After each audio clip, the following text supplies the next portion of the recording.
আলহামদুলিল্লাহ রাব্বিল আলামিন ওয়াসসালাতু ওয়াসসালামু আলা আশরাফিল আম্বিয়া ওয়া সাইয়্যিদুল মুরসালিন নবিয়িনা মুহাম্মদ ওয়া আলা আলিহি ওয়া সাহবিহি আজমাইন। আলহামদুলিল্লাহ, সিরাতুন নবী এই আলোচনায় আমরা আজকে শুরু করব নবী করিম সাল্লাল্লাহু আলাইহি ওয়াসাল্লামের জন্মের পূর্বে বেশ কিছু অলৌকিক ঘটনা, গুরুত্বপূর্ণ ঘটনা ঘটে যায়। আল্লাহ তাআলা পৃথিবীর মধ্যে এমন একজন মানুষকে পাঠাবেন যিনি হচ্ছেন রাহমাতুল লিল আলামিন।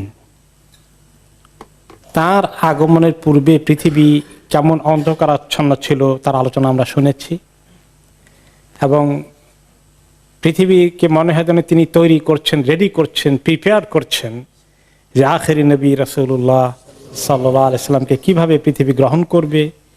কিছু বিশেষ করে কোরাইশদের মধ্যে, আরবদের মধ্যে কিছু ঘটনা ঘটে যা পরবর্তী পর্যায়ে যেন তাদেরকে এই নবীর নবুয়তের প্রতি বিশ্বাস করতে উদ্বুদ্ধ করে। আর এটাই পৃথিবীতে যখন অন্ধকার বেশি ঘনিয়ে আসে তখনই আল্লাহ তাআলা রহমতের ব্যবস্থা করেন। রাত্র যত গভীর হয় সূর্যোদয়ের সময় তত কাছে চলে আসে। এটাই ইন্না মাআল উসরি ইউসরা, কঠিন বিপদের পরেই আল্লাহ তাআলা আসানি নিয়ে আসেন পৃথিবীর মানুষের জন্য। আল্লাহ তাআলা সেজন্যই কিছু ঘটনা ঘটালেন ওনার জন্মের আগে। অন্যতম একটি ঘটনা হচ্ছে জমজমের ঘটনা। জমজম তো হযরত ইসমাঈল আলাইহিস সালাম তার মা হাজের আলাইহিস সালামের উপলক্ষে কিভাবে সৃষ্টি হয়েছে আল্লাহ তাআলা নিয়ে এসেছেন জিবরাইল আলাইহিস সালামকে দিয়ে পাঠিয়ে। আল্লাহর কুদরতে মরুভূমির মধ্যে পানির এক ফোয়ারা আল্লাহ তাআলা খুলে দিয়েছেন, যেটা এখনো পর্যন্ত জারি আছে। কিন্তু এক পর্যায়ে নবী করিম সাল্লাল্লাহু আলাইহি ওয়াসাল্লাম জন্মের বেশ আগে, আব্দুল মুত্তালিবেরও আরও অনেক আগে, ওনার দাদা তো আব্দুল মুত্তালিব, তার জমানার বেশ আগে আরবদের মধ্যে মক্কার ঘর এর আবাদ এবং এর নেতৃত্ব নেওয়া নিয়ে বিরাট এক যুদ্ধ হয়ে যায়। এই যুদ্ধে জুরহুম কবিলা ছিল তখন এই ঘরের কেয়ারটেকার, খাদেমুল হারামাইনের শরীফাইন ছিল, তারা খেদমত করত। তাদের সঙ্গে কোরাইশদের আরেকটি গ্রুপের ব্যাপক সংঘর্ষ হয়। বেশ লম্বা সংঘর্ষের পরে যখন জুরহুম কবিলা লোকেরা দেখলো তারা পরাজিত হতে যাচ্ছে, তখন তারা চিন্তা করলো আগ্রাসী শক্তি যারা এসেছে দখলদার, তাদের জন্য প্রবলেম ক্রিয়েট করতে তারা জমজম কুয়ার মধ্যে এমন কিছু ময়লা আবর্জনা সব ফেলে দিয়ে মাটি দিয়ে ভর্তি করে এই কুয়াটাকে নষ্ট করে চলে গেল। গভীরভাবে তারা প্ল্যান করে এই কাজটা করেছে, এবং দীর্ঘদিন জমজমের পানি থেকে পৃথিবীর মানুষ বঞ্চিত ছিল, একদম নষ্ট হয়ে গেছে। এটা আল্লাহ তাআলারই ফয়সালা। যখন এভাবে তারা প্রচুর পরিমাণ মাটি, পাথর, ময়লা আবর্জনা, এমনকি খুব খারাপ খারাপ জিনিসও ওখানে ফেলে দিয়েছে। কোনো সময় কোনো লোক যখন দুশ্মনী করে, আমি যখন খেতে পারবি না তোকেও খেতে দিব না, এরকম ভাব আর কি। তো বহুদিন আর এই মক্কার লোকেরা পেল না পরবর্তী পর্যায়ে জমজমের পানি। আর আব্দুল মুত্তালিব নবী করিম সাল্লাল্লাহু আলাইহি ওয়াসাল্লামের দাদা, ওনার জমানায় আল্লাহ তাআলা জমজমের দরওয়াজা পুনরায় খুলে দিলেন। কিভাবে খুললেন, কিভাবে আবিষ্কার হলো আবার, এ ব্যাপারে আলী রাদিয়াল্লাহু আনহু, যিনি আব্দুল মুত্তালিবের নাতি, আবু তালেবের ছেলে, উনি আব্দুল মুত্তালিব থেকে একটি গল্প করেছেন। আব্দুল মুত্তালিব তার নাতি আলী রাদিয়াল্লাহু আনহুর কাছে বর্ণনা করলেন। তো উনি বলেন যে আমাকে ছোট বয়সে আমার দাদা গল্প করেছিলেন কিভাবে জমজমের কূপ ওনার হাতে পুনরায় আবিষ্কার হলো। আব্দুল মুত্তালিব তিনি ঘুমিয়ে আছেন, ইন্নী লানাইমুন, আমি ঘুমন্ত অবস্থায় আছি, ফিল হিজরে, এবং ওই মাকামে ইব্রাহিমের পাশেই কাবার ওখানে আমি শুয়ে আছি এক সময়। ঈদ আতানি আতিন, এবং শোয়া অবস্থা আমার ঘুমে এসেছে, আমি দেখি যে আমার কাছে কেউ একজন আসলো, আমি ঘুমের মধ্যে আছি। ফাকাল আলী উহফুর তাইবাতান, আমাকে বলল যে খোঁড়ো ভালো একটা তাইবা, ভালো কুয়া, ভালো জিনিস, ওটা খুঁড়ে বের করো। ক্বালা কুলতু ওয়া মা তাইবা, আমি বললাম কি ভালো জিনিস, কি ভালো কুয়া, কোনটা ভালো, কোনটার কথা বলছেন? সুম্মা যাহাবা আন্নী, অতঃপর তিনি চলে গেলেন, যিনি আমাকে ফার্দার কিছু বললেন না তিনি। এইভাবে এই দিনের স্বপ্ন শেষ। পরের দিন আবার আমি শুয়ে আছি একই জায়গায়। ফানিমতু ফীহি ফাজাআনী ফাকালা উহফুর বাররাতান, এখন আমাকে বলল যে আপনি খোঁড়েন, ওকে, যে এটা বাররা মানে নেকির কাজ, যেটার মধ্যে নেকির জিনিস আছে, কল্যাণের জিনিস আছে, এটা খোঁড়েন। আমি বললাম কোথায়, কি খুঁড়বো, কোন জায়গায়? আর কিছু না, চলে গেল স্বপ্নটা। আবার থার্ড ডে, পরের দিন আবার ঘুমিয়েছি, একই খবর, উহফুরিল মাদনুনা, এই যে মাদনুনাকে খোঁড়েন, যেটাকে অনেক কষ্ট করে মানুষ হেফাজত করে দেয় না কারো কাছে, খুব সংরক্ষণ করে, এমন জিনিসটাকে খোঁড়েন, বের করেন। একই অবস্থা, প্রশ্ন করলাম, আবার চলে গেল। এরপরে পরের দিন আবার আমি ঘুমিয়েছি, তখন 3 দিন পরে এই দিনের স্বপ্নে বলা হচ্ছে উহফুর জামজাম, জমজম খুঁড়ে বের করেন। কুলতু ওয়া মা জামজাম, তখন তারা এই কয়েক শতাব্দীর আগের ঘটনা তো, তারা জমজম ভুলেই গেছে। জমজম কি জিনিস আবার?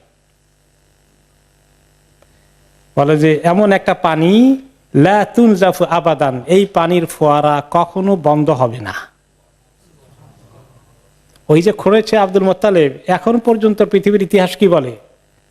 একদিনের জন্য জমজমের পানি বন্ধ হয়েছে? সুবহানাল্লাহ, মুজিজা আল্লাহ তাআলা। ওকে, ওয়ালা তুজাম্মু, এই পানি কোনোদিন দোষযুক্ত হবে না, এই পানি কোনো সময় ক্ষতিকর হবে না। মাঝে মধ্যে গত প্রায় বছর 20 আগে পেয়েছিলাম জমজমের পানির ব্যাপারে নাকি রিসার্চ করে করে বললো যে এর মধ্যে আয়রনের পরিমাণ অনেক বেশি, ক্ষতিকর ইত্যাদি।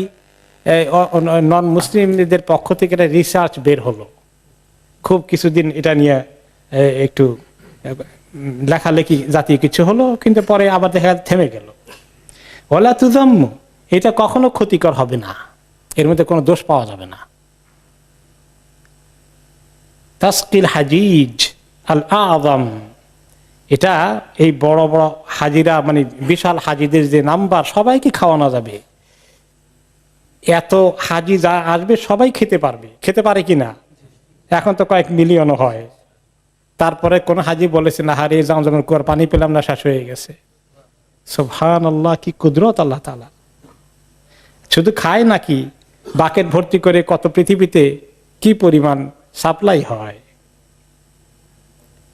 তখন তিনি জায়গা দেখিয়ে দিলেন যে ওই জায়গায় খুঁজলে তুমি পাবে, ওই জায়গায় খুঁজলে পাবে। এখন এই যে এর মধ্যে কোনো ক্ষতিকর জিনিস নাই, ক্ষতিকর জিনিস নাই, বরঞ্চ তার ক্ষতিকর জিনিস না থাকলে কি আছে তার মধ্যে? উপকার আছে। জমজমের পানির কি উপকার আছে ওইখানে সংক্ষিপ্ত আকারে বলা হয়েছে, এর মধ্যে কোনো ক্ষতি নাই, কিন্তু মেসেজ আছে কি, এর মধ্যে অনেক উপকার, অনেক ফায়দা আছে। তো আব্দুল মুত্তালিব তার নবী না, এতটুকুনার ফায়দা ওনার কাছে ওহী আসে নাই, স্বপ্নে একটুখানি ওনাকে ইঙ্গিত দেওয়া হয়েছে মাত্র। কিন্তু আমাদের নবী মুহাম্মদ সাল্লাল্লাহু আলাইহি সাল্লাম জমজমের পানির অপূর্ব যে উপকার আছে, এর যে উপকারের সমাহার আছে, তিনি তার খবর দিয়েছেন। একটি হাদিসে এসেছে, ইন্নাহা মুবারাকাতুন, ইন্নাহা তুআমু তুমিন, আরেক রিওয়ায়াতে আছে শিফাউ সুকমিন, জমজমের পানিটা অত্যন্ত বরকতময়, বরকতওয়ালা পানি, বারাকা। কারো ক্ষুধা লাগলে এটা ক্ষুধা মিটিয়ে দেয়, খাবার না থাকলে। জমজমের পানি খেলেও মানুষ থাকতে পারবে। এর মধ্যে এই পরিমাণ নিউট্রিশন আছে যে খাবারের অভাবে যে মানুষের কষ্ট হয়, দুর্ভিক্ষ বা ক্ষুধায় মানুষের অপুষ্টি হতে পারে, জমজমের পানি সেটাকে কাভার করে ফেলবে। আর ওয়াশিফাউ সুকমিন, মানুষের কোনো রোগ ব্যাধি হয়ে গেলে জমজমের পানি তারও উপকার করবে, ঔষধের মতো কাজ করবে। আর হাদিসে তিনি বলেছেন, আর এর ব্যাখ্যা দিয়েছেন, মা উজামজাম, আগের হাদিসটি এসেছে সহিহ মুসলিমে, পরের হাদিসটি আসছে দারকুতনি, হাকিম, এবং হাদিসটি সহিহ ইবনে আব্বাস রাদিয়াল্লাহু আনহুমা নবী করিম সাল্লাল্লাহু আলাইহি ওয়াসাল্লাম বর্ণনা করেছেন, মা উ জামজাম লিমা শুরিবালাহ, যে জমজমের পানি যে উদ্দেশ্যে পান করা হয় সেই উদ্দেশ্য হাসিল হয়। কি কি উদ্দেশ্যগুলো হতে পারে? আপনি ধনী হবেন সেই নিয়ে তো জমজমের পানি খেলে ধনী হবেন, ওই রকম না। তার ব্যাখ্যা দিয়েছেন তিনি, ইন শারিবতাহু লিতাস্তাশফিয়া শাফাকাল্লাহ, তুমি আল্লাহর কাছে শেফা পাওয়ার নিয়তে জমজমের পানি খেলে আল্লাহ তাআলা তোমাকে শেফা দান করবেন, রোগ মুক্তি দান করবেন। ওয়া ইন শারিবতাহু লিশাবআকা আশবাআকাল্লাহ, ক্ষুধা লেগেছে তাহলে ক্ষুধার খাবার কিছু নাই, যে ক্ষুধা নিবৃত্তি হওয়ার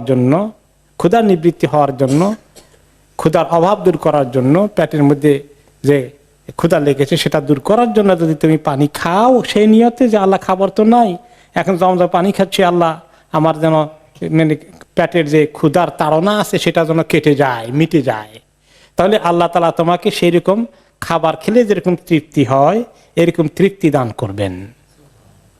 ওয়া ইন শারিবতাহু লিকাতি যামাইকা কাতাহুল্লাহ, তোমার প্রচুর পিপাসা লেগেছে, কি দিয়ে যে পিপাসা দূর করবো, অনেক সময় পিপাসার মধ্যে অনেক পানি খেলেও যেন পিপাসা মিটে না, এইরকম পিপাসার তোমার যদি চাহিদা সৃষ্টি হয়ে যায় তাহলে সেই নিয়তে খেলে আল্লাহ তাআলা তোমার পিপাসা দূর করে দিবেন, তোমার কণ্ঠকে আল্লাহ তাআলা ঠান্ডা করে দিবেন, মিটিয়ে দিবেন। ওয়াহিয়া হাজমাতু জিবরিল, এটা হচ্ছে জিবরিল আলাইহিস সালামের হাজমা। জিবরিল আলাইহিস সালামের হাজমা, হাজমা অর্থ কি?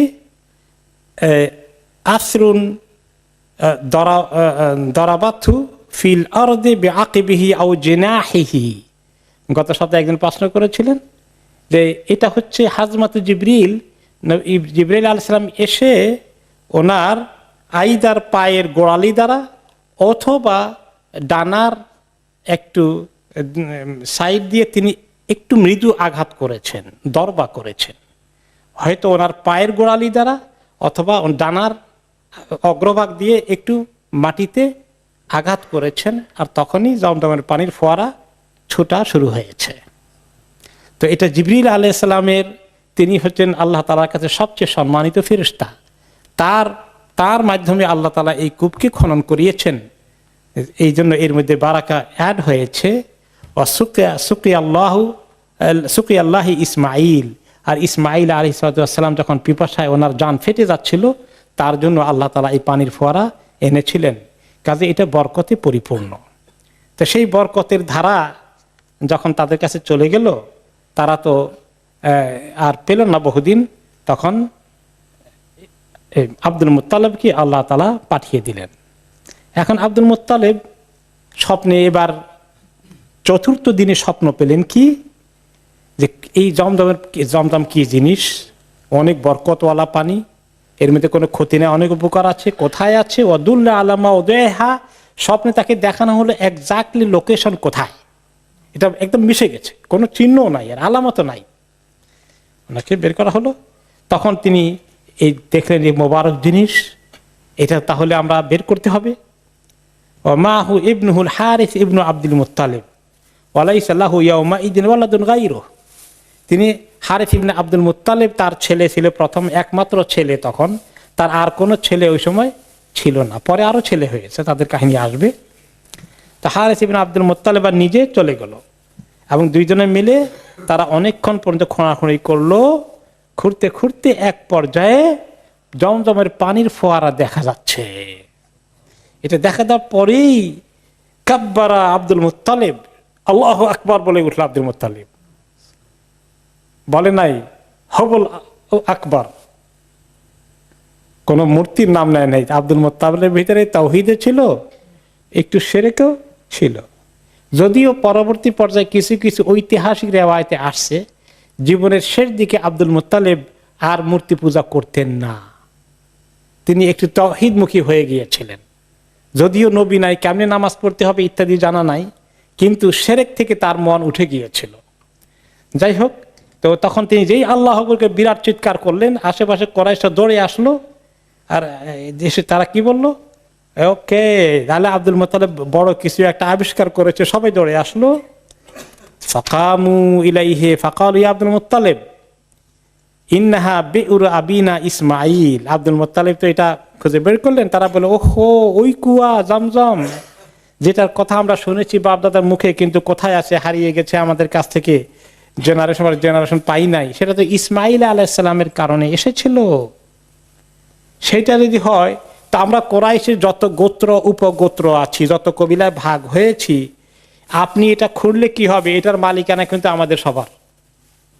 কাজে আপনি একলা কিন্তু মালিকানা দাবি করতে পারবেন না। ইন্নালানা ফিহা হাক্কান ফাআশরিকনা মাআকা ফিহা, আমাদের সবার হক আছে, আপনি আমাদের সবাইকে মালিকানা দিবেন, একলা মালিকানা দাবি করতে পারেন না। ফাকালা মা আনা বিফাইল, নো, আমি তা করব না। ইন্না হাযাল আমরা কাদ খুসসিসতু বিহি দুনাকুম ওয়া উতিতুহু মিন বাইনিকুম, আমাকে আল্লাহ তাআলা স্বপ্নে দেখিয়েছেন, এইটার কেয়ারটেকার আল্লাহ দায়িত্ব আমাকে দিয়েছেন, এটা তোমরা আল্লাহর ফয়সালার উপরে থেমে যাও, এটা নিয়ে টানাটানি করো না। তখন তারা কিছুতেই থামবে না।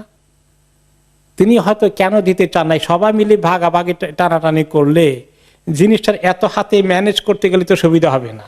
তিনি সবাইকে পানি খেতে দিবেন, কিন্তু কেয়ারটেকারের দায়িত্ব ওনার হাতে রাখবেন, এটা ছিল ওনার পরিকল্পনা। কারণ উনি পার্সোনালি খুব বখিল প্রকৃতির লোক ছিলেন না। তার ব্যাপারে আব্দুল মুত্তালিব সাংঘাতিক উদারমনা, খুব দানশীল, সবচেয়ে বড় লিডার মক্কার, এবং অতি সম্মানিত, সবাই তাকে রেসপেক্ট করে।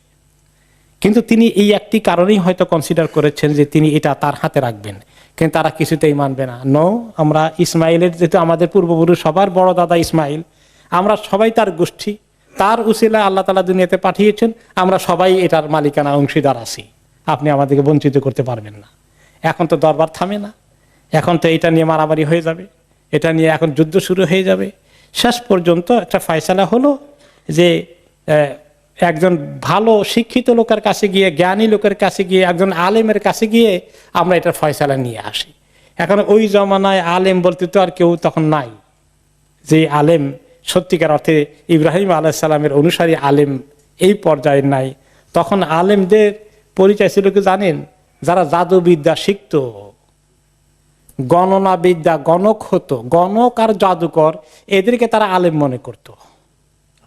কি মুসিবতের কথা! এখন এরকম এক মহিলা আলেম পাওয়া গেছে, কাহিনাতু বনি সাদ হুজাইম, তার নাম হচ্ছে হুজাইম। বনি সাদ গোত্র, একবারে সিরিয়ার একটি গোত্রর মধ্যে সে মহিলা থাকে, মক্কা থেকে বহু দূরে।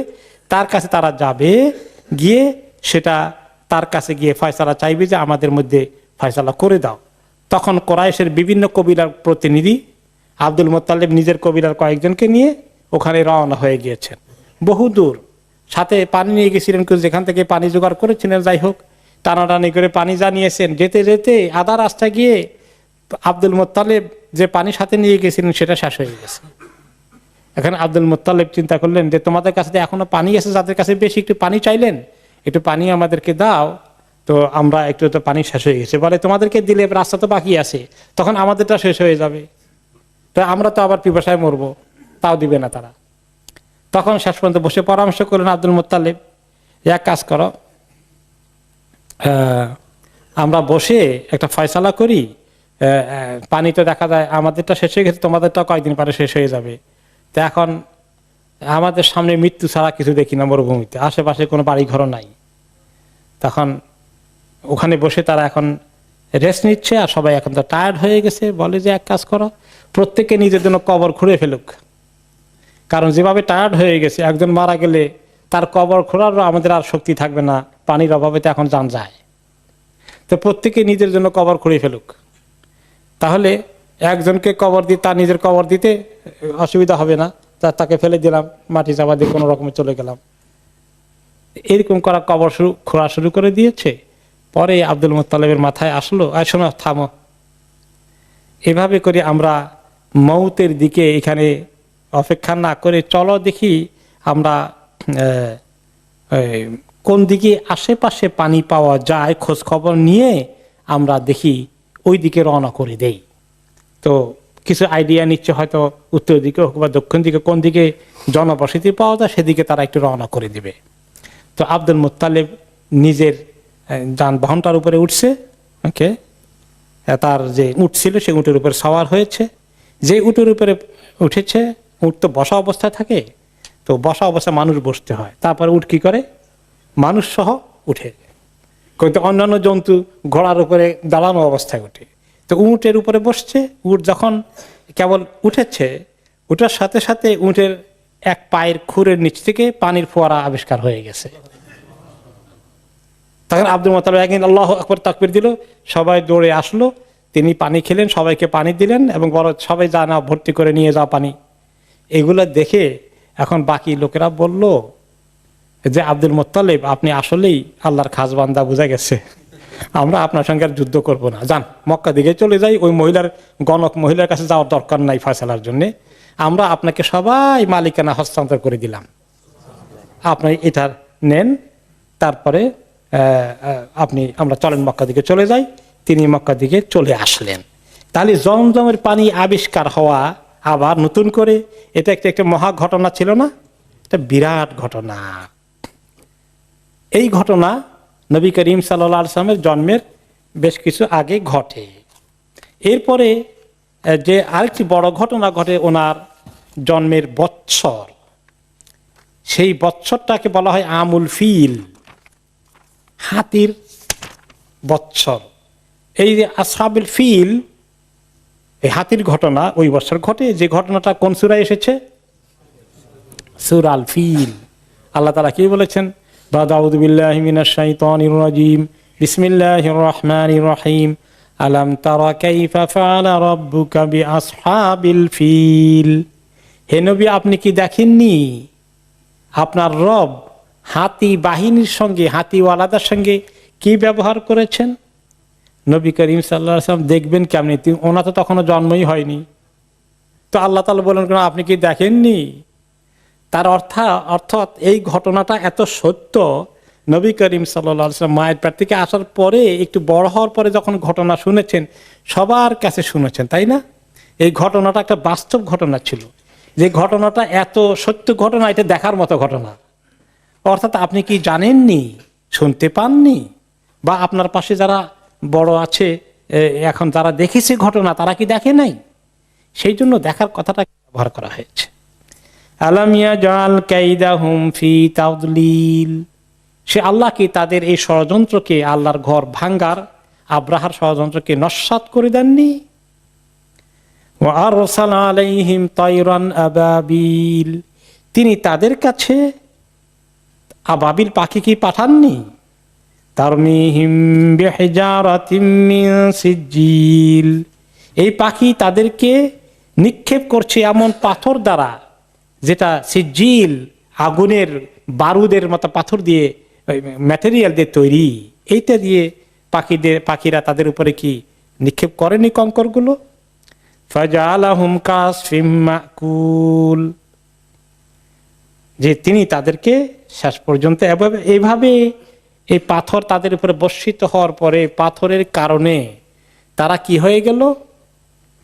তাদের ভিতরে পাথর অ্যাকশন করে তাদেরকে মনে হয় একদম পিষে ফেললো।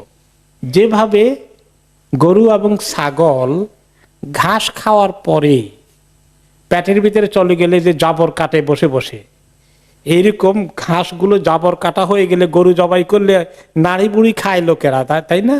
নাড়ি বুড়ি খাওয়ার জন্য পেট থেকে কি করে, ওই যে জাবর যেগুলো আছে পেটের ভিতরে বের করে দেয়। দেখছেন না কোনোদিন? খড়কুটাগুলো মনে হয় যেন একবার এরকম হয়ে গেছে। মানুষগুলোকে এইরকম করে ফেলেছিল পাথরগুলো, খালি মরে যায়নি, একদম হজম হয়ে গেছে মনে হয় যেন। সেই কাহিনী আল্লাহ তাআলা বললেন। ওকে, তো নবী করিম সাল্লাল্লাহু আলাইহি ওয়াসাল্লাম এই ঘটনা জানেন। তিনি যখন হুদাইবিয়া থেকে রওনা হয়ে গেলেন, হাত্তা কানা ইদা বিসানিয়া আল্লাতী ইয়াহবিতু আলাইহিম মিনহা বারাকাত বিহা রাহিলাতুহু। ওনারা রওনা করে দিয়েছেন হুদাইবিয়া থেকে, ওই মক্কার দিকে আসবেন ওমরা করতে, মনে আছে তো? কিন্তু এক পর্যায়ে হুদাইবিয়া যখন এসে থামলেন, উট আর সামনের দিকে যায় না, উট বসে গেছে। আল্লাহর হুকুম নাই সামনের দিকে যাবে, আর কারণ তারা যুদ্ধ করার জন্য রেডি হয়ে আসছে। এই মুহূর্তে আল্লাহ তাআলা যুদ্ধ করতে চাচ্ছিলেন না। মক্কা থেকে যখন ওনারা মদিনা থেকে ওমরা করতে গেছিলেন নবী করিম সাল্লাল্লাহু আলাইহি ওয়াসাল্লামের সময়, তখন সবাই দৌড়ে আসে উঠকে বলতেছে হাল হাল, মানে তুমি উঠো উঠো, তুমি কি করো, চলো হাঁটতে থাকো, সামনে যাও। তারপরে শেষ পর্যন্ত উঠতে আর যায় না। ফাকালু খালাতিল কাসওয়া, যে কাসওয়া তো এবারে গিভ আপ করে ফেলছে, কাসওয়া আর যাবে না, কাসওয়া ওনার উটের নাম। ফাকাল নবী সাল্লাল্লাহু আলাইহি সাল্লাম মা খালাতিল কাসওয়া ওয়া মা যাকা লাহা বিখালকিন ওয়ালাকিন হাবিসাহা হাবিসুল ফিল। এই উট তো নিজের ইচ্ছায় থেমে যায়নি, যাত্রা বন্ধ করেনি। যে আল্লাহ হাতিকে থামিয়ে দিয়েছিলেন, ওই ফিলের বৎসর আব্রাহার হাতিকে, সে আল্লাহ উটকে থামিয়ে দিয়েছেন, সে আর সামনে যাবে না। তোমরা যতই চেষ্টা করো টেনে নিয়ে তাকে নিতে পারবে না। হাতিকে আল্লাহ কিভাবে থামিয়ে দিলেন সেটা হচ্ছে আব্রাহার ঘটনা। আব্রাহার ঘটনা হচ্ছে এই আব্রাহা আল আশরাম তার নাম, সে অরিজিনালি হাবাসা ইথিওপিয়ার লোক, যেটা লোহিত সাগরের আরেক পারে আফ্রিকার। এই পারে হলো ইয়ামান, ওই পারে হলো আফ্রিকা। এখন তারা এক পর্যায়ে ইয়ামান দখল করলো এই বাদশাহ, এবং সেই বাদশাহ ইয়ামান দখল করে সেটা শাসন করলো, এবং সনাআ যে শহর এখনো আছে ইয়ামানের ক্যাপিটাল, সেটাকে সে রাজধানী বানালো। বানিয়ে সে একটি বিশাল গির্জা বানালো। সে ছিল খ্রিস্ট ধর্মের অনুসারী, খ্রিস্টান। একটা বিরাট গির্জা বানালো, এবং তার অ্যাম্বিশন হলো গোটা আরব জাতিকে এই খ্রিস্ট ধর্মে দীক্ষিত করা, ইব্রাহিম আলাইহিস সালামের অনুসারীদেরকে সেদিকে নিয়ে যাওয়া। যদি অনুসারীরা শিরক মধ্যে আছে, খ্রিস্ট ধর্মেও শিরক আছে, তখন তিন খোদার অস্তিত্ব আবিষ্কার করেছে। সে বিরাট একটা গির্জা বানালো, নাম দিল আল কোল্লাইস, এই গির্জার নাম। এবং সেটাকে সে এত শান শওকত করে বানালো, মরমর পাথরের, সাদা মার্বেল পাথর দিয়ে, এরপরে দামি কাঠ ব্যবহার করে, সোনার প্রলেপ দিয়ে, হ্যাঁ, এই বিশাল এক শানদার গির্জা বানালো। বললো যে আরবের লোকেরা তো সবাই হজ করতে এই মক্কাতে যায়, এটা যাওয়া বন্ধ করে দিবে, তার চেয়ে শানদার ঘর বানিয়েছে আমি, সমস্ত আরবের লোকেরা যেন এখানে হজ করতে আসে। এখন থেকে মক্কার হজ খালাস বন্ধ।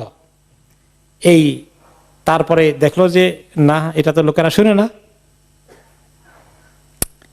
এরপরে শেষ পর্যন্ত সে যখন এই ঘর বানালো এবং লোকদেরকে বাধ্য করলো, ওকে, তখন সে ওখানে এটার জন্য প্রচেষ্টা চালাচ্ছে।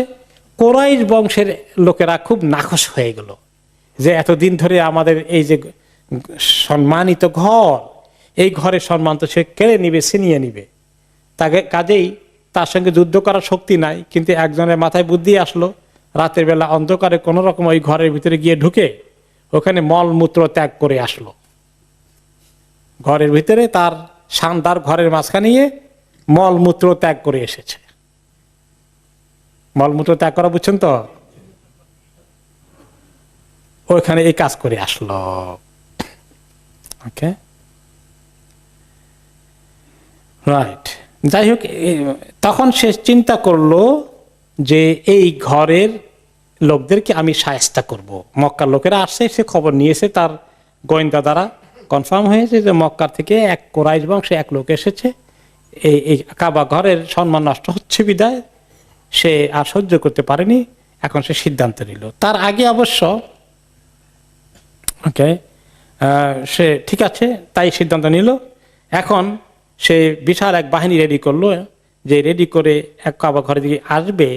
এই খবর পেয়ে ইয়ামানের আশেপাশে কিছু লোকগুলো ছিল, তারা সবাই মিলে কি করলো, তাকে বাধা দেওয়ার চেষ্টা করলো।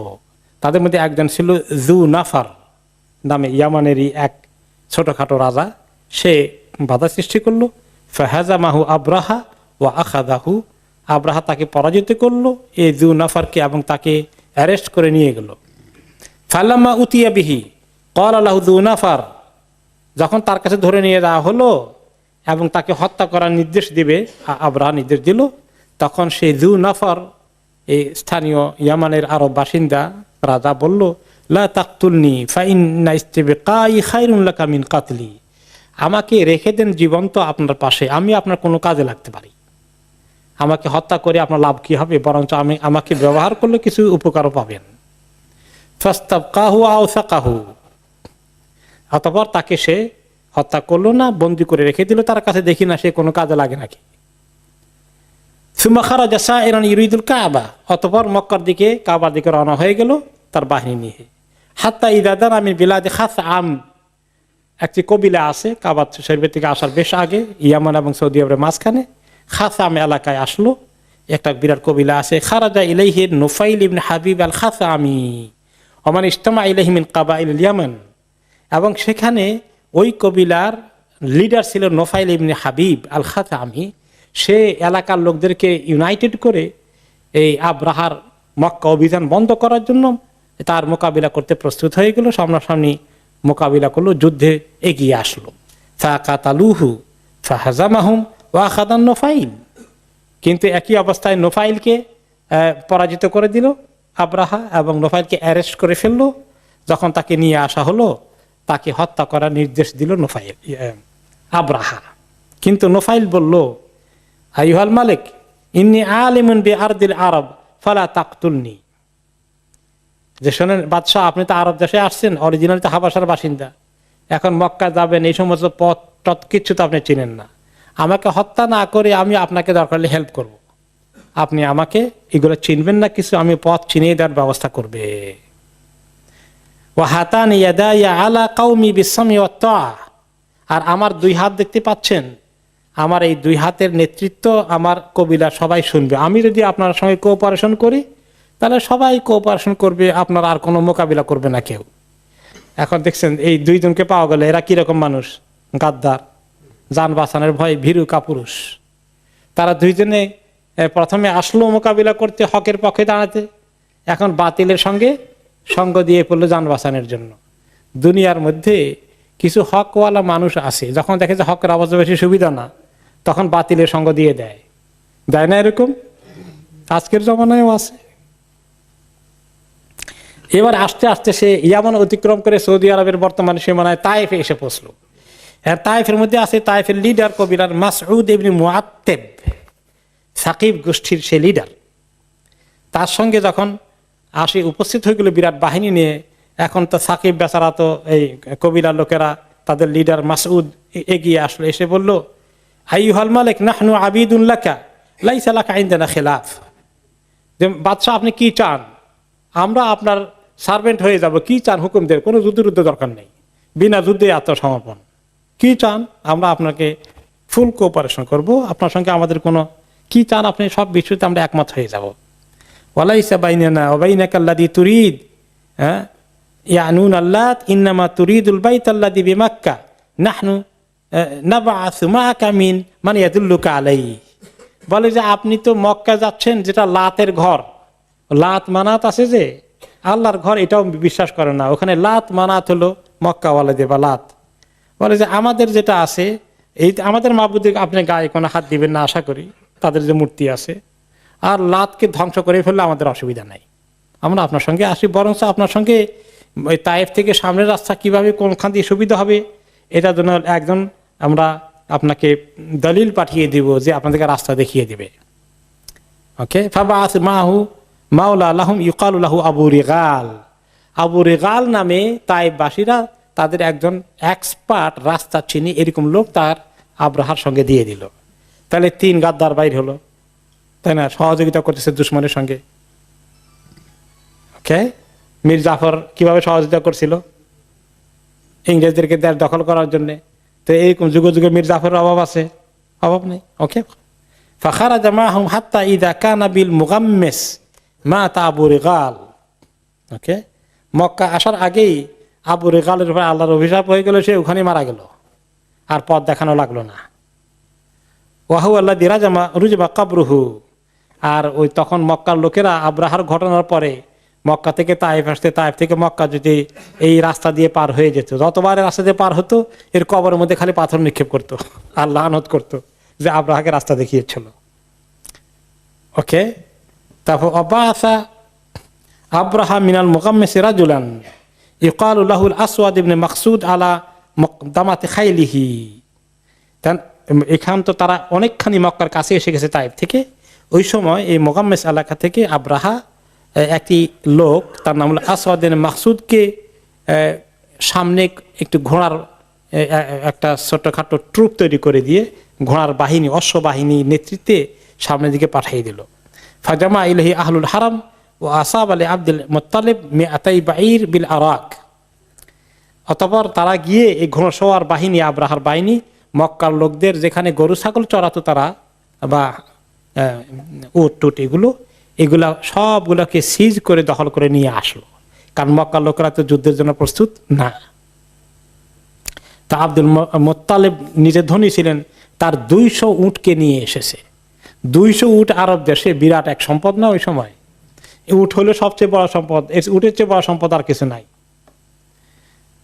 এত নিয়ে আসা হয়েছে। অতঃপর এগুলো যখন নিয়ে আসা হয়েছে, মক্কা আলাদের খবর কি? এখন তো তারা টের পেয়ে গেছে আব্রাহা আসছে, তারা কি তার সঙ্গে যুদ্ধ করবে না আত্মসমর্পণ করবে? তো আলাপ আলোচনা করার জন্যে আব্রাহা তার নিজের আরেকটি লোককে পাঠালো, হুনাতা আল হেমিয়ারি, সে ইয়ামানের বাসিন্দা, আরব মানুষ, আব্রাহার পক্ষের লোক, তাকে পাঠালো। সাল আন শরীফিহা সুম্মা আবলিগহু আন্নী লাম আতি লিকিতালিন ইন্নামা জিতু লিআহদিমা হাদাল বাইত। তাদেরকে গিয়ে তুমি বলো, তাদের যে লিডার আছে মক্কার, যে আমি যে আসছি বাহিনী নিয়ে, আমার উদ্দেশ্য তোমাদের সঙ্গে যুদ্ধ, বিগ্রহ, রক্ত, খুনাখুনি কিচ্ছু আমার টার্গেট না, কিচ্ছু আমার উদ্দেশ্য না। আমার উদ্দেশ্য হলো এই ঘরটাকে আমি শেষ করে যাব, শুধু কাবা ঘরকে আমি মাটির সঙ্গে মিশিয়ে দেব, আর কারো কোনো ক্ষতি করব না। এখন সে মক্কায় আসলে আব্দুল মুত্তালিবের খোঁজ করলো, তোকে দেখা হয়ে গেল, তখন এই খবর দিল। ওকে, তো ওকে আব্দুল মুত্তালিব তখন বলল, আচ্ছা এই খবর শুনে সে যুদ্ধ করবে না, আমাদের ব্যাপারে তার কোনো দুশ্মনী নাই, তো না আপনাদের ব্যাপারে কোনো দুশ্মনী নাই। তখন সে বলল, অসুবিধা নাই, তাহলে সানুখাল্লি বাইনাহু ওয়া বাইনাল বাইত, তার মধ্যে আর আল্লাহর ঘরের মধ্যে আমরা ছেড়ে দেব। ফাইন খালাল্লাহু বাইনাহু ওয়া বাইনাহু ফাওয়াল্লাহি মা লানা বিহি কুওয়া। আল্লাহ যদি নিজেই তাকে চান্স দিয়ে দেন মক্কার ঘরকে নষ্ট করার জন্য, ধ্বংস করার জন্য, তাহলে আল্লাহ যদি অ্যালাউ করেন তা আমরা ঠেকাবো কেমনে? কাজেই আমরা বাধা দেব না, আমরা এই ব্যাপারে কোনো যুদ্ধের জন্য প্রস্তুত না। এটা আল্লাহর ঘর, আমাদের বিশ্বাস আছে, দেখা যাক আল্লাহ তাআলা এটা নিয়ে কি করেন। এরপরে ফাখারা জামাহু, অথবা তাকে বলা হলো যে আপনি চলেন, আপনি আমাদের আব্রাহার সঙ্গে দেখা করেন, উনি আপনাকে দেখতে চেয়েছেন, আলাপ আলোচনা করে একটা সুন্দর ঐক্যমতে পৌঁছার জন্য। তখন সেখানে আসলো। ওয়াকানা যু নফর সাদিকান লিআবদুল মুত্তালিব ফাআতাহু ফাকালা ইয়া যা নফর হাল ইনদাকুম মিন গানাইন ফিমা নাযালা বিনা। ওইখানে এসে দেখে ওই যু নফর আসছিল, ইয়ামানে যে যুদ্ধ করতে এসেছিল, কার সাথে, কার বাধা দিতে আসছিল? আব্রাহার বাধা দিতে আসছিল, ইয়ামানের স্থানীয় শাসক। পরে তো সে আব্রাহার সঙ্গে একমত হয়ে বলে যে আমি আপনাকে হেল্প করবো, চলেন, নিজের যান বাঁচানোর জন্য। ওইখানে আব্দুল মুত্তালিব এসে দেখে যে যু নফর ওখানে আছে, যু নফরের সঙ্গে আব্দুল মুত্তালিবের পরিচয় আছে, কারণ আব্দুল মুত্তালিব মক্কার লিডার, আর যু নফর ইয়ামানের ওই এলাকার লিডার, তাদের মধ্যে যোগাযোগ আছে, আর তাদের মধ্যে বন্ধুত্ব আছে, একটা সম্পর্ক আছে।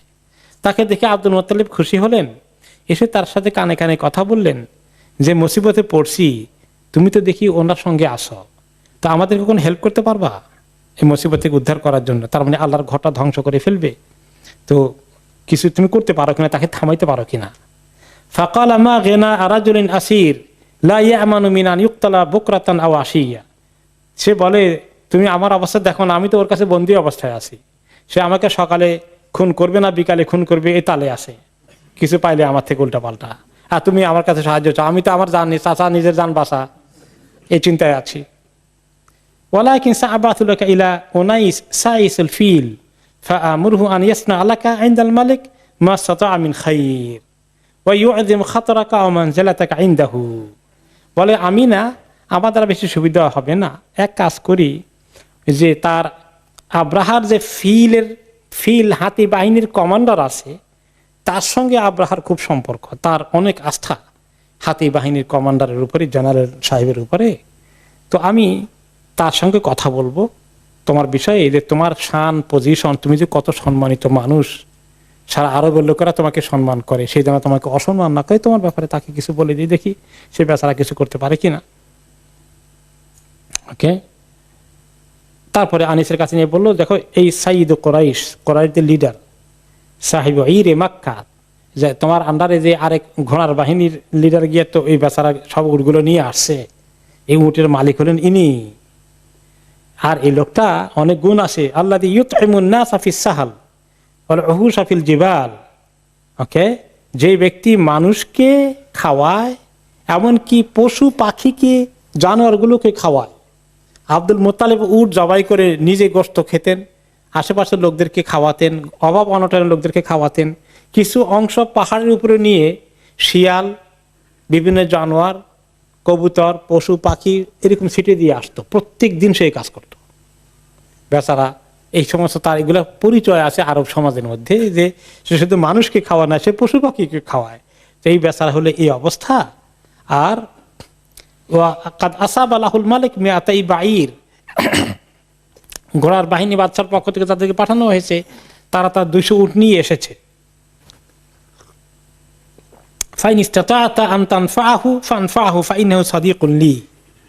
তো তুমি যদি পারো এই বেচারার একটু হেল্প করো, সে আমার অনেক ঘনিষ্ঠ বন্ধু, সম্মানিত মানুষ, পারোনি কিছু করতে দেখো। তা আনিস যে কমান্ডার হাতি বাহিনীর, সে আব্রাহার সঙ্গে দেখা করতে গেলে খবরটা নিয়ে, এবং তাকে নিয়ে গেল, এই আব্দুল মুত্তালিবকে নিয়ে গেল। বললো যে এই যে নিয়ে আসছি সাইয়্যিদ কোরাইশ, কোরাইশদের বড় লিডার, সাহিব ইর মক্কা, মক্কার মানে বাহিনীর তিনি লিডার, তার উটগুলো তার, আর সেইভাবে মানুষকে পশুকে সব কিছুকে খাটায়। ওকে, ওয়ান্নাহু আহাব্বা আন তা'দানা লাহু, আর তিনি চাচ্ছেন আপনার সঙ্গে দেখা করে কথা বললে আপনি যদি মোটামুটি তাকে ভালো ট্রিটমেন্ট করেন, তাহলে সে আপনার সঙ্গে একটা অ্যাপয়েন্টমেন্ট চায়। ফাকাদ জাআকা গায়রু নাসিবিন লাকা ওয়ালা মুখালিফুন আলাইকা, সে আপনার সঙ্গে কোনো খারাপ উদ্দেশ্য নিয়ে, দুরভিসন্ধি আপনার সঙ্গে যুদ্ধ করতে, আপনাকে হত্যা করতে, এরকম কোনো মিশন নিয়ে আসে নাই, জাস্ট আপনার সঙ্গে একটা ভিজিট করতে চায়। ওকে, তাকে পারমিশন দেওয়া হলো।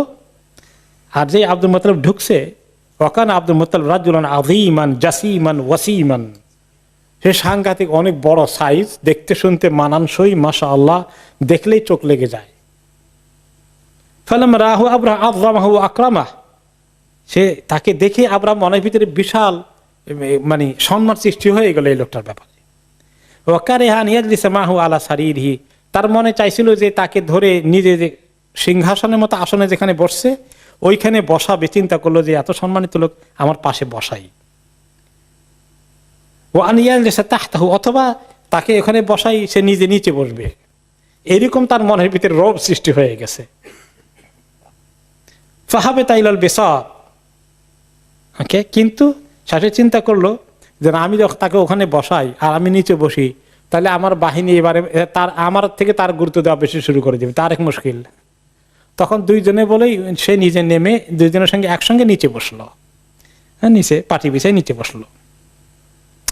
তো খোঁজ খবর নিয়ে বললো যে কি মনে করে আসছেন, কি উদ্দেশ্যে আপনি আসছেন? আব্দুল মুত্তালিবকে জিজ্ঞেস করলো, বলে যে আইয়ুহাল মালিক ইন্নাকা কাদ আসাবতালি মালান আযীমান ফারদুদহু আলাইয়া, যে আমার 200 উট নিয়ে আসছেন, তো আপনি আমার উটগুলো ফেরত দিয়ে দেন, এটাই আমার মেইন রিকোয়েস্ট। ফাকাল লাহু লাকাদ আজাবতানি হিনা রাআইতুকা ওয়া লাকাদ যাহিদতু ফিকা, যখন আপনাকে দেখছিলাম, আপনার চেহারা, ব্যক্তিত্ব, শখসিয়ত, পার্সোনালিটি, এগুলো দেখে তো আমি সাংঘাতিকভাবে আপনার প্রতি সম্মান সৃষ্টি হয়ে গেল, কিন্তু আপনার কথা শুনে সব সম্মান আমার বিদায় নিয়ে হয়ে গেছে। আমি কি দোষ করলাম? قال جئت إلى بيت هو دينك ودين آبائك وعصمتك ومنعتكم لأهدمه فلن تكلمني فيه وتكلمني في 200 بعير لك, যে আমি আসছি আপনার এই যে ঘর কাবা আছে, যেটা আপনাদের দিন কেন্দ্র, আপনার বাপ দাদা ইব্রাহিম ইসমাইলের কাহিনী যার সঙ্গে জড়িত, আপনারা এটার কেয়ারটেকার সারা জীবন করে আসছেন, সেই ঘর চূর্ণ বিচূর্ণ করতে এসেছি, সেইভাবে একটা কথা বললেন না, খালি নিজে 2টা উটের চিন্তায় আছেন। আপনি এত ছোট লোক, আমি তো চিন্তা করি নাই। قال انا رب هذه الابل ولهذا البيت رب سيمنعه, যে আমি তো উটের মালিক, এই ঘরের মালিক আরেকজন আছেন, তিনি যদি চান রক্ষা করতে, তিনি রক্ষা করতে পারবেন, ওইটা দায়িত্ব আমার নাই, ওটা চিন্তা আমি করি না।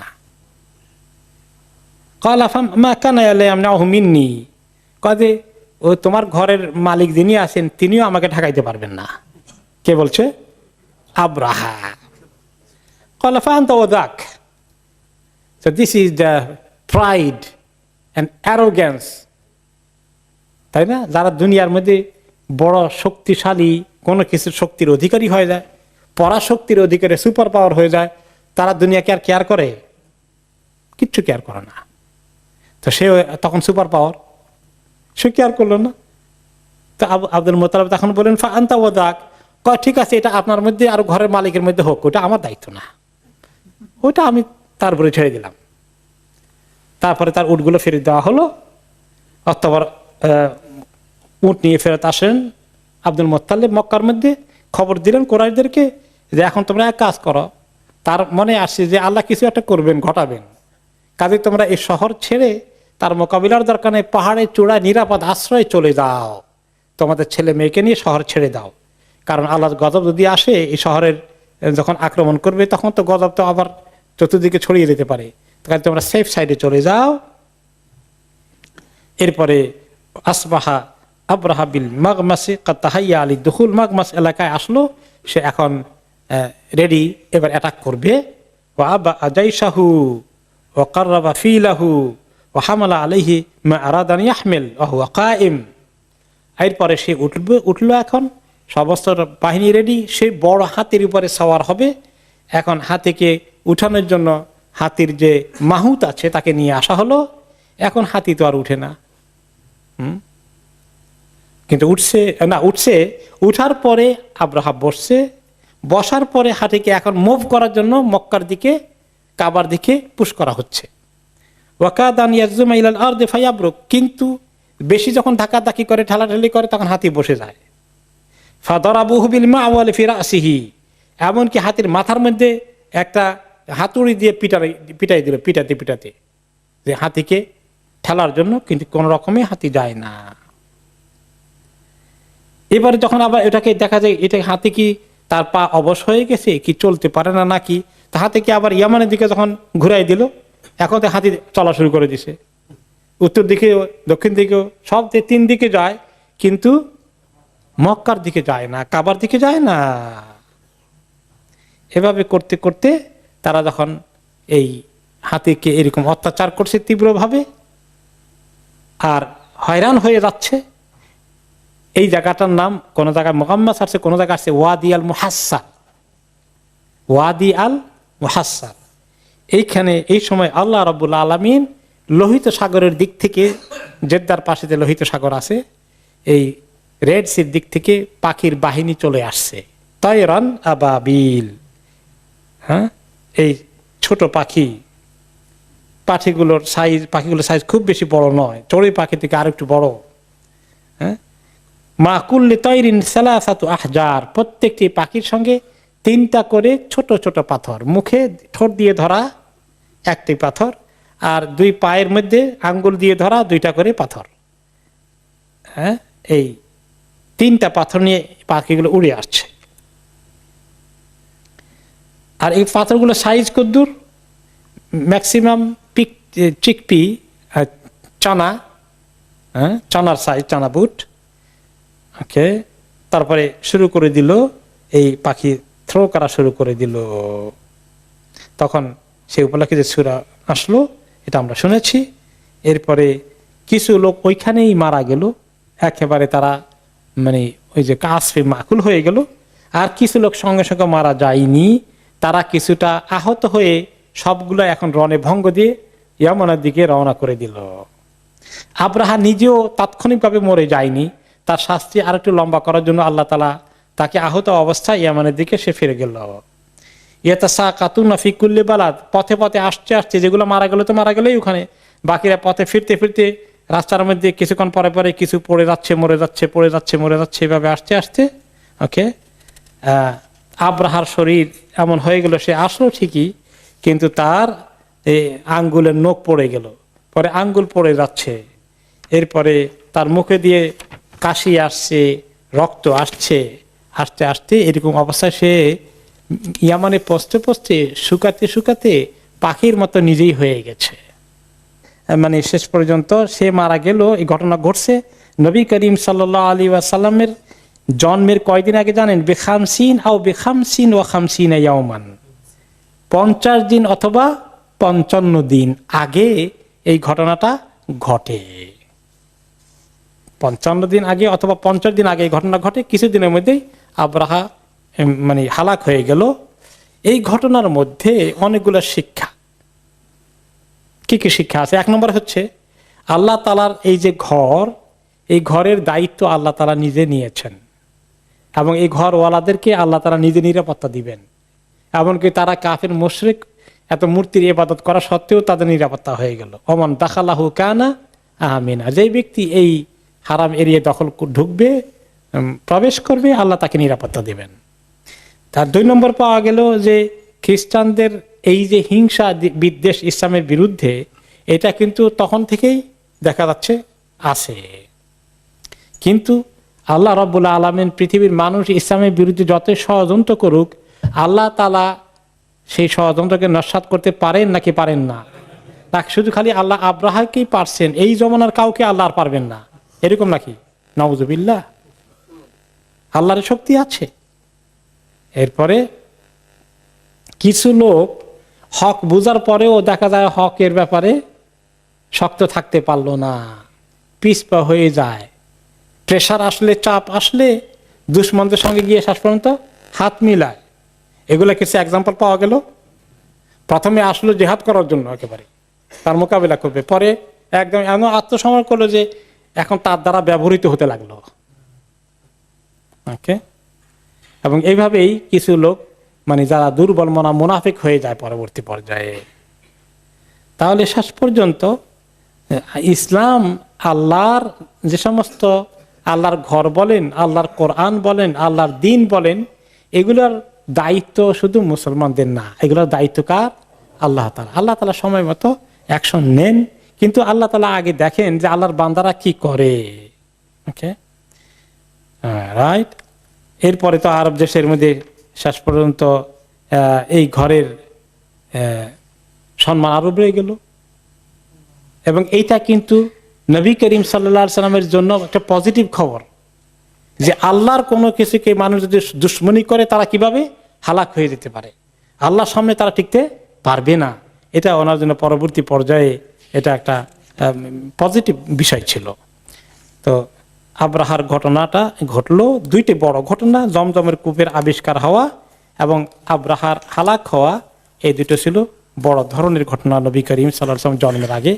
আমরা জন্মের আগে ওনার জন্মের জন্য তো পিতা এবং মা সম্পর্কে একটু সামনে জানা দরকার। ওনার পিতার নাম কি? আব্দুল্লাহ। আব্দুল্লাহর পিতার নাম আব্দুল মুত্তালিব। এখন আব্দুল মুত্তালিবের যখন জমজমের কূপ খনন করে তখন তার ছেলে কয়জন ছিল? 1 জন মাত্র, তার নাম ছিল আল হারিস। তিনি চিন্তা করলেন যে একলা এক ছেলে দিয়ে তো উনি মক্কার এই আব্রাহা আক্রমণ করলো ইত্যাদি, তাহলে ওনার আরেকটু ছেলে হওয়া দরকার। আরব দেশে তখন ছেলেরাই ছিল একমাত্র শক্তি, তাই না? তিনি আল্লাহর কাছে খুব দোয়া করলেন যে আল্লাহ তাআলা যেন তাকে অনেকগুলো ছেলে, যদি গোটা 10 ছেলে আল্লাহ ওনাকে দেন। বিয়ে তো একাধিক করে, এক ঘর না, একাধিক ঘরে বিয়ে করেছিলেন তিনি। আল্লাহ যদি গোটা 10 ছেলে দেন তাকে, তাহলে তিনি একটাকে কোরবান করে দিবেন। ওকে, যেভাবে ইব্রাহিম আলাইহিস সালাম তার সন্তানকে কোরবান করার জন্য উদ্যত হয়েছিলেন বা উদ্যোগ নিয়েছিলেন। তো পরবর্তী পর্যায়ে ঠিকই আল্লাহ তাআলা ওনাকে সন্তান দিলেন। হারিসের খবর তো আছে। এরপর আরেকটা ছেলে ছিল আজ-জুবাইর, আরেকজন ছিল আবু লাহাব, আব্দুল উজ্জা, এই আব্দুল মুত্তালিবের ছেলে। তার টাইটেল আবু লাহাব, তার নাম হচ্ছে আব্দুল উজ্জা। তাহলে আব্দুল মুত্তালিব যে মূর্তি পূজা করেছেন তার প্রমাণ হলো কি? ছেলের নাম কি? আব্দুল উজ্জা। আর ওই ছেলের পরিচয় আমাদের কাছে কি? আবু লাহাব। 4 নম্বর ছিল আল মুকাওয়াম, 5 নম্বর ছিল দেরার, 6 নম্বর ছিল আবু তালেব। আর 7 নম্বর ছেলে জাহাল, 8 নম্বর ছেলে আব্দুল্লাহ, 9 নম্বর ছেলে হামজা, হামজা রাদিয়াল্লাহু আনহু কথা মনে আছে। 10 নম্বর ছেলে আল আব্বাস রাদিয়াল্লাহু আনহু, আব্দুল্লাহ ইবনে আব্বাসের পিতা। সবার চেয়ে ছোট ছিলেন আব্বাস রাদিয়াল্লাহু আনহু। ওকে, এখন 10 জন তো হয়ে গেছে। আব্দুল মুত্তালিব তো এখন মানত করেছে, 10 জন ছেলে হয়ে গেলে একজনকে সে কোরবানি করে দিবে। এখন তো সে মানত তো ঠিক রাখতে হয়, মানত পূরণ করা তো বড় গুরুত্বপূর্ণ। এটাও তারা ইব্রাহিম আলাইহিস সালামের জামানা থেকে শিখে আসছে, কোনো মানত করলে এটা পূরণ করতে হয়। এখন সে ছেলেদেরকে নিয়ে একদিন বসে বললো যে বাবারা জানো তো আমি তো এইরকম একটা মানত করেছি, এখন আমি কি করব। তারা দেখলো যে বাবাকে থামানোর চেষ্টা করলো যে না দেখেন না কোনো কিছু করি, এটা অ্যাভয়েড করা যায় কি না। কিন্তু কিছুতেই তিনি এক কথার মানুষ, তিনি আল্লাহর সঙ্গে বিশ্বাসঘাতকতা গাদ্দারি করবেন না, কথা পূরণ করবেন। কাকে এখন তিনি কোরবানি করবেন, তোমরা পরামর্শ করে আমাকে পরামর্শ দেয় কাকে চুজ করব। তখন বলা হলো যে এক কাজ করো সবাই মিলে, যে লটারি মতো ড্র করেন, নাম লেখেন, যার নাম উঠে তার নামেই আর নিতে হবে, এসে কিছু করার নাই। তখন তার নাম লিখে একটা কাগজে নিয়ে যাওয়া হয়ে গেল। ওখানে মক্কা ঘরে কিছু পুরোহিত ছিল, তাদের কাছে দিলে তারা এই গণকরা একটা পদ্ধতি আছে লটারির মতো বা ইয়ের মতো, সেখানে তারা দিয়ে যার নামটা ঘুরে আসে তার নাম নেওয়া হবে। এখন নাম যখন আসলো, সেই আব্দুল মুত্তালিবের সবচেয়ে প্রিয় ছেলে ছিল আব্দুল্লাহ। সে অপূর্ব ছোটকাল থেকে বড় বৈশিষ্ট্যের অধিকারী ছিল, খুব মায়াবী ছিল, এর নামটাই চলে আসলো। এবং যখন নাম দিতে সে যায়, এর কোন কোন ঐতিহাসিক রেওয়াজে আসছে, সেখানে মনে মনে কইতো লা ইনসুরি ফা আন আব্দুল্লাহ ফা আনা বিখাইর, খালি কোন রকমের আব্দুল্লাহর নামটা না উঠলে হয়েছে, আমি আর আমার কোনো চিন্তা নেই, যে কোনো একটা উঠুক, খালি আব্দুল্লাহর জন্য আল্লাহ বাঁচাই দেয়। কিন্তু ফাখারাজ আল কাদহু আলা আব্দুল্লাহ, এখন আব্দুল্লাহ নামে উঠে গেছে। যখন আব্দুল মুত্তালিব দেখলে কিছু করার নাই, অনেক চেষ্টা তো করলাম, তামান্নাও করলাম, এখন সে খঞ্জর নিয়ে এসেছে বাইতুল্লাহ, ওখানে আব্দুল্লাহকে জবাই করবে। এই সময় মক্কার কোরাইশ বংশের সবাই ছুটে আসছে, এসে তারা বলল যে না কিছুতে, এমনকি আব্দুল্লাহর মামার গোষ্ঠী যারা ছিল তারাও দৌড়ে আসছে, আর এই ভাগিনাকে জবাই করতে দেওয়া যাবে না। এসে তারা সবাই মিলে তাকে থামানোর চেষ্টা করলো। আব্দুল মুত্তালিব বলেন ফাকাইফা আসনাউ বিনাযরি, আমি তো এটা মানত করছি, কেমনে আমি মানত থেকে সরে আসবো, এটা তো আমি করতে পারি না। তখন তারা বলল যে এখন তাহলে একজন আলেমের কাছে যাইতে হয়, তাহলে ফয়সালা আছে কিনা দেখেন। আলেম তো হলো কি গণক, হেজাজ এলাকায় গণক একজন আছে, এই বড় আলেম, তার কাছে চলেন। হেজাজ বলতে তখন হয়তো জেদ্দা এদিকে বোঝানো হয়েছে। তখন তার কাছে গেল, গিয়ে তার কাছে কিছু মাসালা জিজ্ঞাসা করলো, কি করতে পারি, এই যেটা করেছি আমি মানত করেছি, এটা থেকে এর কোনো বিকল্প সমাধান শরীয়ত মতো আছে কিনা। তখন সে বলল যে এক কাজ করো, তোমাদের মধ্যে দিয়তের পরিমাণ কি, মানে কেউকে যদি কোনো মৃত্যুদণ্ড কার্যকরী করতে হয়, তাহলে মৃত্যুদণ্ড থেকে বাঁচাতে হলে কয়টা উট দেওয়ার নিয়ম কানুন তোমাদের সমাজে প্রচলিত আছে।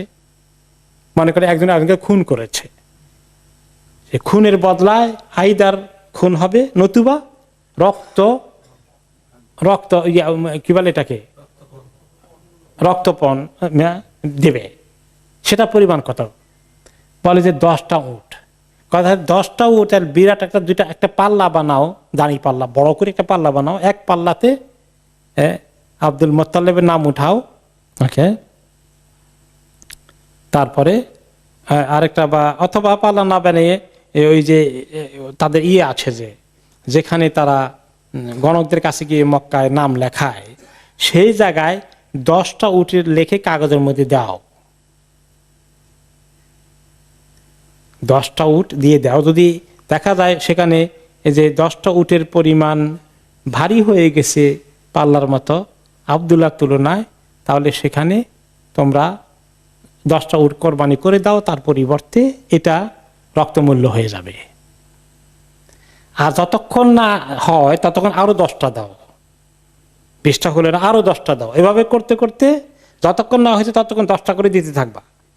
এক পর্যায়ে যখন 100টা দেওয়া হলো তখন গিয়ে দেখা গেল যে পাল্লা ভারী হলো। তার মানে 100টা দিলে আর তাকে জবাই করতে হবে না। তো তখন আব্দুল মুত্তালিব রাজি খুশি হয়ে 100টা উট জবাই করে দিলেন, আব্দুল্লাহকে বেঁচে গেলেন আব্দুল্লাহ, এবং এই গোশতটাকে পরবর্তী পর্যায়ে ভাগ করে দিলেন, সমস্ত মানুষের জন্য অ্যালাউ করলেন, এবং পশু পাখিকে বনে জঙ্গলে পাহাড়ের মধ্যে অনেকগুলো ছিটিয়ে ফেলে দিয়ে আসলেন। এই আব্দুল্লাহ বেঁচে গেলেন। এরপরে আব্দুল্লাহ বড় হয়েছেন। এখন আব্দুল্লাহকে বিয়ে করানোর জন্য আব্দুল মুত্তালিব মনস্থ করলেন কোথায় বিয়ে করাবেন। কুরাইশ বংশের একটি শাখা মদিনা চলে গিয়ে সেখানে সেটেল হয়ে গিয়েছিল। তো ওখানে একজন ভালো পরিবারের একটি মেয়ে আছে আমেনা, এই খবর তারা জানতেন। তারা মাঝে মধ্যে মক্কা থেকে মদিনা, মদিনা থেকে মক্কায় যাওয়া আসা করতেন। ওই মেয়েটাকে চুজ করলেন আব্দুল মুত্তালিব তার ছেলে আব্দুল্লাহর জন্য। দুই দিক থেকে নবী করিম সাল্লাল্লাহু আলাইহি ওয়াসাল্লাম কুরাইশ বংশের ধারা পেলেন, এবং মদিনার আবার বরকত পাওয়া গেলে এদিকে মক্কার বরকত তো আছেই। এদিক থেকে আল্লাহ তাআলা ওনাকে ওনার মা মিলিয়ে দিলেন, বিয়ে শাদী হয়ে গেল। এরপরে এক পর্যায়ে দুনিয়াতে আসার আগেই আব্দুল্লাহ ওনার পিতা দুনিয়া থেকে চলে গেলেন। অতঃপর নবী করিম সাল্লাল্লাহু আলাইহি সাল্লামের জন্ম হলো। এখন এই যে ঘটনাটা ঘটেছে, ওনার জন্মটা কোন মাসে হয়েছে, কোন তারিখে হয়েছে, এবং কোন সনে হয়েছে, আরবদের কাছে তখন সন টনার নাই। তখন তাদের কাছে গণার জন্য তারা চিন্তা করতো যে একটা মহা ঘটনা কি আছে, ওইটা অনুযায়ী তারা রেফার করত। কারণ আরব দেশে সন, পঞ্জিকা, ক্যালেন্ডার এগুলোর কোনো অস্তিত্ব ছিল না। তখন আমুল ফিল, হাতির বৎসরের এই ঘটনাটা অনেক বড় ঘটনা। তো এর আগে পরে যখন যত ঘটনাই হয়েছে তখন তারা হাতির ঘটনার রেফারেন্স দিত, যে হাতির ঘটনার 6 মাস আগে অমুকের জন্ম হয়েছে, হাতির ঘটনার 3 বছর আগে অমুক মারা গিয়েছে, হাতির ঘটনা 5 বছর পরে অমুকের জন্ম হয়েছে। তো এভাবে করে তারা হিসাব করা শুরু করত। তো নবী করিম সাল্লাল্লাহু আলাইহি সাল্লাম যখন মায়ের পেটে ইবনু শাহরাইন, কোন কোন রেওয়ায়েতে আসছে কেবল উনি মায়ের পেটে 2 মাসের হালতে আছেন, 2 মাসের হালতে আছেন কেবল, ওই সময় তার পিতার ইন্তেকাল হয়ে গেল। ওকে ওকে ইবনুল কাইয়িম রাহমাতুল্লাহ আলাইহি, ইমাম ইবনুল কাইয়িম বলেন ওয়াখতুলিফা ফি ওয়াফাতি আবিহি আব্দুল্লাহ। ওকে, এটা নিয়ে একটা যেমন 2 মাসের খবর এসেছে, আবার কোন কোন জায়গায় কেউ কেউ বলেছে যে ওনার জন্মের পরে আব্দুল্লাহ মারা গেছেন। কিন্তু অধিকাংশ ঐতিহাসিকদের দৃষ্টিতে নবী করিম সাল্লাল্লাহু আলাইহি ওয়াসাল্লাম জন্মের আগেই আব্দুল্লাহর ইন্তেকাল হয়ে যায়, এবং তিনি ইয়াতিম হিসেবে দুনিয়াতে আসেন। সে কথাটা একটু দলিল পাওয়া যায় সূরা আদ-দুহাতে। আল্লাহ তাআলা কি বলেছেন? আলাম ইয়াজিদকা ইয়াতীমান ফাআওয়া। আল্লাহ কি আপনাকে পান নাই এতিম হিসাবে, মানে আপনি কি দুনিয়াতে এতিম হিসাবে আসেননি? তখন আল্লাহ তাআলা আপনাকে জায়গা করে দিয়েছেন আব্দুল মুত্তালিবের কোলে, তারপরে আবু তালেব দায়িত্ব নিয়েছেন। এগুলো আসছে ওয়াতুফি আব্দুল্লাহ ওয়ালিদুর রাসূল সাল্লাল্লাহু আলাইহি সাল্লাম আন 25 সানাতান। ওই সময় আব্দুল্লাহ ওনার পিতার বয়স ছিল 25 বছর। 25 বছর পরে বয়সে আব্দুল্লাহ ইন্তিকাল হয়, আর নবী করিম সাল্লাল্লাহু আলাইহি সাল্লামের জন্ম হয়ে যায়। ওনার জন্ম জশ্ম হয়, এইটার ব্যাপারে কোন কোন রেওয়ায়েতে আসছে যে রবিউল আউয়াল মাসের 12 তারিখে হাতির বৎসর ওনার জন্ম হয়। মাসটা ছিল রবিউল আউয়াল। মাস কিন্তু আরবদের কাছে জানা ছিল, মুহররম, সফর, রবিউল আউয়াল, রবিউল সানি, এগুলো মাস তারা জানতো। কিন্তু সনের ক্যালেন্ডার কত সন, এইগুলার কোনো হিসাব নিকাশ তাদের কাছে ছিল না। তখন তার হাতির বৎসরের আগে পরে এইভাবে তারা হিসাব করত। এবং ওনার জন্ম যেখানে হয় সে আবে বনি হাসেমদের যে এলাকাটা ছিল, উপত্যকা ছিল, সেখানে ওনার জন্ম হয়। এবং ওনার জন্মটা হয়ে যায় যে বারটার কথার খবর আছে। কি বারে জন্ম হয়েছে? সোমবারে। ওকে, এখন এই সোমবারের ব্যাপারে একটা হাদিস আছে সহিহ মুসলিমে। ওনার জন্ম যে সোমবারে হয়েছে এই হাদিসটা সহিহ মুসলিমের হাদিসে প্রমাণিত। ওনাকে একবার জিজ্ঞাসা করলেন এক সাহাবী, ইয়া রাসূলুল্লাহ, সোমবারে রোজা রাখার ব্যাপারে কি কোনো ফজিলত আছে বা কোনো আপত্তি আছে কিনা শরীয়তে? ফাকালা ফীহি উলিদতু ওয়া ফীহি উনজিলা আলাইয়া। বলে সোমবারে তো কোনো দোষ নাই, রোজা রাখার ক্ষেত্রে কোনো আপত্তি তো নাই, কোনো খারাপ দিন না। খারাপ দিন হলে কি আল্লাহ আমার ওই দিন দুনিয়াতে পাঠান নাকি? আর ওই দিনই আমার কাছে প্রথম ওহী এসেছে। ওকে, এরপরে আরেকটি হাদিসে এসেছে, কায়েস ইবনে মাখরামা রাদিয়াল্লাহু আনহু, তিনিও মক্কায় জন্ম হয়েছিল। তিনি বলেন, আনা উলিদতু আনা ওয়া রাসূলুল্লাহ আমাল ফিল। আমি এবং রাসূলুল্লাহ সাল্লাল্লাহু আলাইহি ওয়াসাল্লাম দুইজনেই এই হাতির বৎসর জন্ম নিয়েছি। এখন ওনার যে জন্ম হয়েছে রবিউল আউয়াল মাসে, সেটাও হচ্ছে একটা মোটামুটি কিছু রেওয়াজ সেক্ষেত্রে পাওয়া যায়। এরপরে আসে যে ওনার জন্মের আগেই আল্লাহ তাআলা কিছু আলামত, কিছু সুলক্ষণ তুলে ধরেন। তার মধ্যে একটা হচ্ছে যুহুরু নূরুন মিন উম্মিহি সাল্লাল্লাহু আলাইহি ওয়াসাল্লাম আদাআত মিনহু কুসুর আশ-শাম। ওকে, একটা হাদিসে এসেছে, সামি'তু ইরবাদ ইবনে সারিয়া রাদিয়াল্লাহু আনহু বলেন, সামি'তু রাসূলুল্লাহ সাল্লাল্লাহু আলাইহি ওয়াসাল্লাম ইয়াকুল ইন্নী ইনদাল্লাহি মাকতুবুন বিখাতামিন নাবিয়্যিন। আল্লাহ তাআলা কাছে আমি লেখা আছে খাতামুন নাবিয়্যিন, শেষ নবী হিসাবে এটা আল্লাহর কাছে লেখা আছে। ওয়া ইন্না আদম আলাইহিস সালাম লামুনজাদিলুন ফি তিনাতিহি। এমনকি আদম আলাইহিস সালাম তখনও মাটির মধ্যে আছেন, তিনি তখনও মাটির হালতে আছেন, তখনও রূহ আসে নাই ওনার মধ্যে। ওই সময়ই আমি আল্লাহর কাছে নবী হিসাবে আসি। এটা কি রাসূলুল্লাহ সাল্লাল্লাহু আলাইহি ওয়াসাল্লাম আগে জানছেন না পরে জানছেন? পরে জানছেন। এই জন্য জন্মের পরে ওহী নাজিল হওয়ার আগ পর্যন্ত তিনি কি জানতেন তিনি যে নবী? না। পরে ইনি ওহীর পরে কথাগুলো আমাদেরকে বলেছেন উম্মতের কাছে, যে এইভাবে পরে আল্লাহ ওনাকে জানিয়েছেন যে আপনাকে তো খাতামুন নাবিয়্যিন সৃষ্টির আগে আমি লিখে রাখছি। আদম আলাইহিস সালামকে সৃষ্টি কেবল হচ্ছে ওই সময় ফাইনাল করেছি যে আপনি হবেন আখেরি নবী। ওয়া সাউখবিরুকুম বিআউয়ালি যালিকা। তারপরে তিনি বলেন যে আমার নবী হওয়ার খবরগুলো দুনিয়াতে প্রথমে কিভাবে আসে। এক নম্বরে দাওয়াত আবি ইব্রাহিম, আমার পিতা ইব্রাহিম আলাইহিস সালাম দোয়া করেছিলেন মক্কাতে যখন রেখে গিয়েছিলেন। হ্যাঁ, এই শহরে কি দোয়া করেছিলেন? ইবআস ফীহিম রাসূলান, আল্লাহ তাই এখানে তাদেরকে রসুল পাঠান, তাদেরকে পবিত্র করবে, তাদেরকে ইবাদত শিখাবে। এই দোয়া তিনি করে গিয়েছিলেন মক্কা ছাড়ার সময়। সেই দোয়ার ফল হচ্ছে আমি। ওই দোয়ার আনসার করেছেন আল্লাহ তাআলা আমাকে দিয়ে, ইব্রাহিম আলাইহিস সালাম দোয়ার আনসার। ও বিশারাতু আখি ঈসা, আর ঈসা আলাইহিস সালাম সুসংবাদ দিয়ে গিয়েছেন সূরা সাফের মধ্যে, ইয়াতি মিন বা'দি ইসমুহু আহমদ, আমি সেই মুহাম্মদ আর আহমদ একই রুট থেকে আসা। রুইয়া উম্মি আল্লাতী রাআত হিনা ওয়াদাআতনি আন্নাহু খারাজা মিনহা নূরুন আদাআত লাহা মিনহু কুসুরুশ শাম।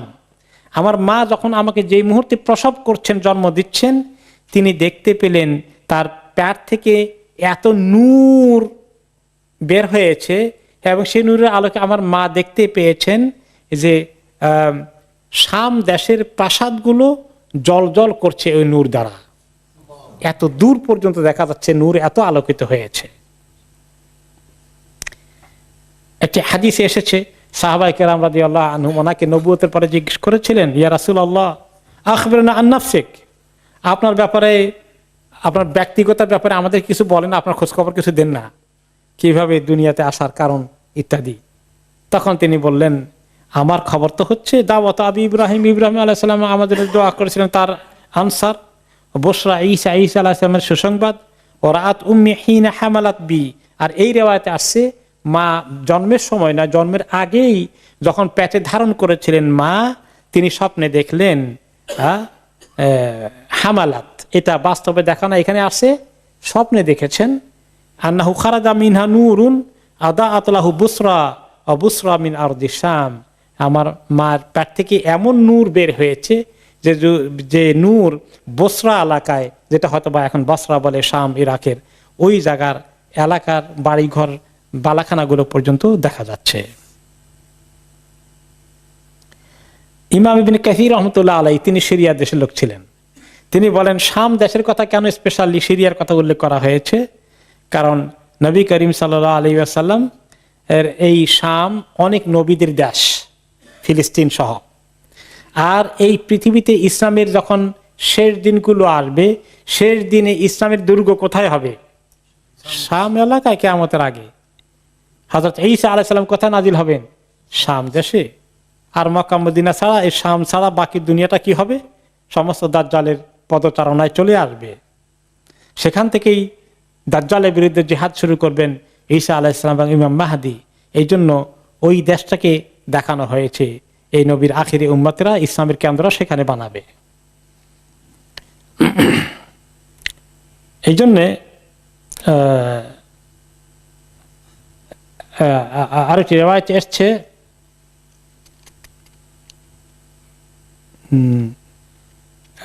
হাসান ইবনে সাবিত রাদিয়াল্লাহু আনহু বলেন, ওয়াল্লাহি ইন্নী লা গুলামুন ইয়াফাতুন ইবনু সাবিন আও সামান। হাসান ইবনে সাবিত রাদিয়াল্লাহু আনহু একজন সাহাবী, তিনি মদিনার বাসিন্দা। তিনি বলেন যে আমার বয়স যখন 7 কি 8, আর আমি তখন প্রায় কৈশোর থেকে যৌবনে পদার্পণ করা, মানে কিশোর বয়সে আছি, এখনো যৌবনে যাই নাই। আকিলু কুল্লামা সামিতু, আমি তখন যা কিছু শুনি আমি বুঝতে পারি। ইদ সামিতু ইয়াহুদিয়ান ইয়াসরাখু বিআলা সাউতিহি আলা উতুমিন বিয়াসরিব। আমি একদিন শুনতে পেলাম মদিনায়, তিনি তো মদিনার বাসিন্দা, মদিনার কিছু ইহুদি ছিল, মদিনার ইহুদিদের কেউ কেউ জানতে পেরেছে যে আখিরি নবী আসার টাইম হয়ে গেছে। একদিন চিৎকার করে, একটি দুর্গের উপরে একজন ইহুদি চিৎকার করে বলছে, ইয়া মাশারা ইয়াহুদ, হে ইহুদি সম্প্রদায়, তোমরা সবাই জমায়েত হও। হাত্তা ইযা ইজতামাউ ইলাইহি ক্বালু লাহু ওয়াইলাকা মা আলাক। সবাইকে জমায়েত করছে, যখন সবাই বলে যে কি হয়েছে তোমার, কেন ডাকছো আমাদেরকে, তোমার তো কোনো বিপদ আপদ দেখি না। বিপদ আপদ দেখলে মানুষের চিৎকার করে। ক্বালা তালা আল্লাইলা নাজমু আহমাদা আল্লাযী উলিদা বিহি।